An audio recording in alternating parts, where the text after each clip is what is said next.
If I asked you what was common between these very illustrious names, what would you say? Mr. Kumar Mangalam Birla, Mr. Motilal Oswal, Mr. Suresh Prabhu, Mr. Shekhar Kapoor, Mr. Piyush Goyal, Rakesh Junjunwala. What do you think is common between these people from very diverse walks of life and professions? Two letters, two simple letters, C and A. Two letters so powerful that if you join them and put them before a name, it not only becomes a professional qualification, but it represents willpower, dedication, intelligence, and the ability to march on come what may. To the rest of the world, these two letters mean chartered accountant. But to me, it means something completely different. Committed achievers. Let me tell you a story about a committed achiever. A young girl was wrongly prescribed penicillin for a common cold. What happened was that she became visually impaired. A 9-year-old became blind.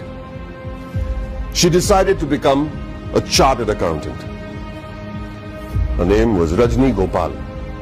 So what if she was visually impaired? The world may think of it as a handicap, but she did not. In another story, the daughter of a man who sold coffee outside Borivali railway station on a bicycle decides to learn English in the 7th standard. And she fails. Tries again, fails again. She goes on to become a chartered accountant. Did she ever think that language would be a barrier? She did not. Did she ever think that her financial status would be a barrier? She did not. All she wanted to do was become a chartered accountant, a committed achiever.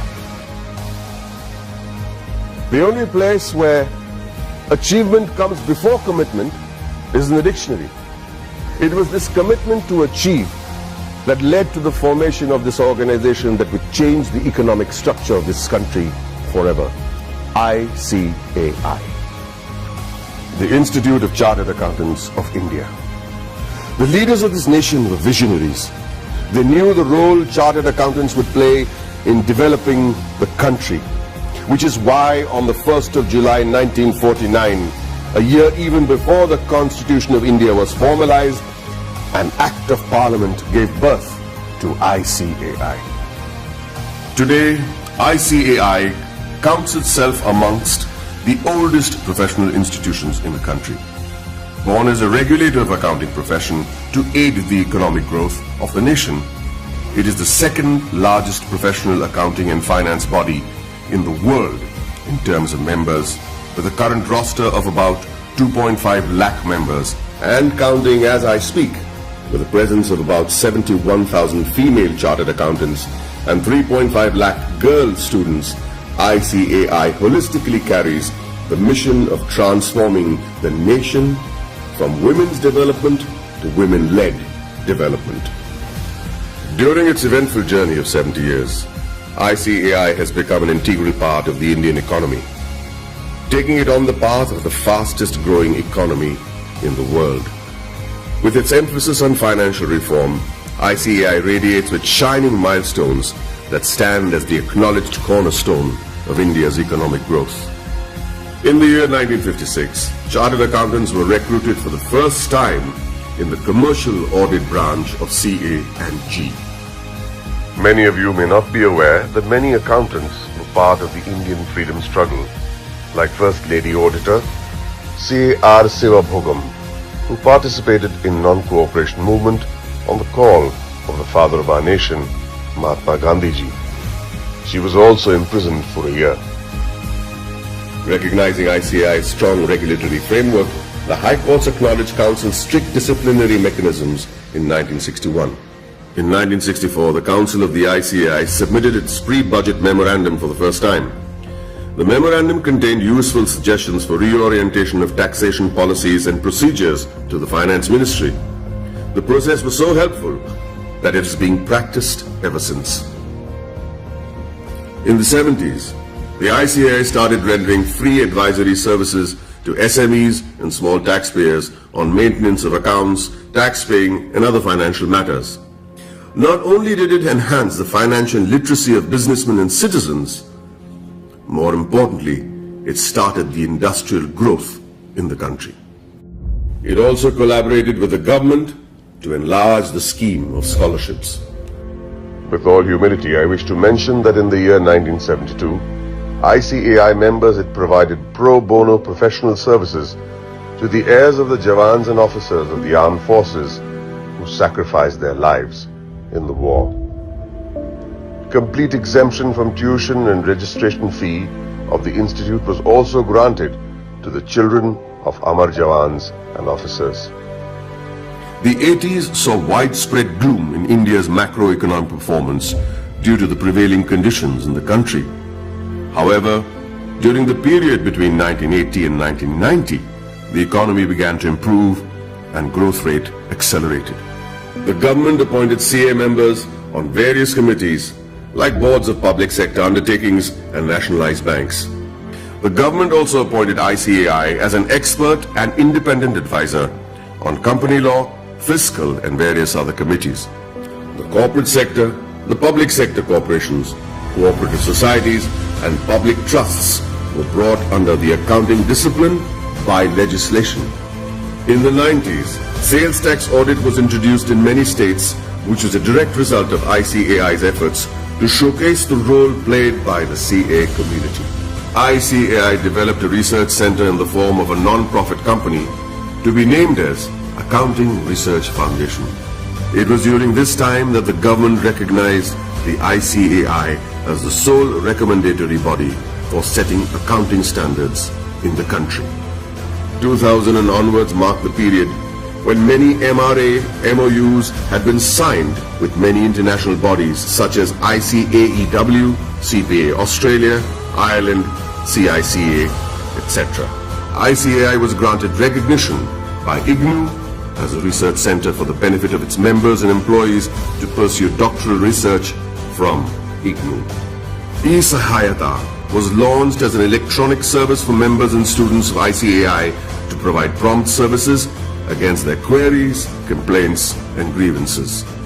In 2007, ICAI decided to recognize the CA leaders in industries, which gave birth to a glittering awards function. In 2009, ICAI was awarded the Recognition of Excellence Award by the then President of India, Srimati Pratibha Patil.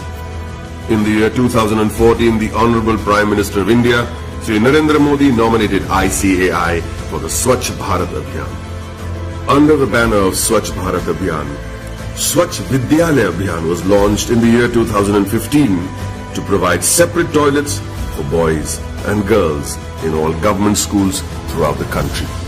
ICAI undertook a pilot study for the Indian Railways. The in-depth cost analysis helped in streamlining the running of the railways. Considering the importance of the legislation, namely black money, and the imposition of Tax Act 2015, CBDT decided to go all out and conduct workshops with ICAI to clarify any doubt the assessees may have had. ICAI was chosen as the preferred institution to partner with the Government of India to create awareness and maximize the potential of the Income Declaration Scheme 2016. ICAI, jointly with the Ministry of Finance and the Ministry of Commerce and Industry, organized events at more than 470 locations across the country. It was attended by more than 42,000 citizens, including chartered accountants, company secretaries, advocates, and members from trade and industry. ICAI's contribution to the scheme was acknowledged by Shri Arun Jaitley, Honorable Minister of Finance and Corporate Affairs.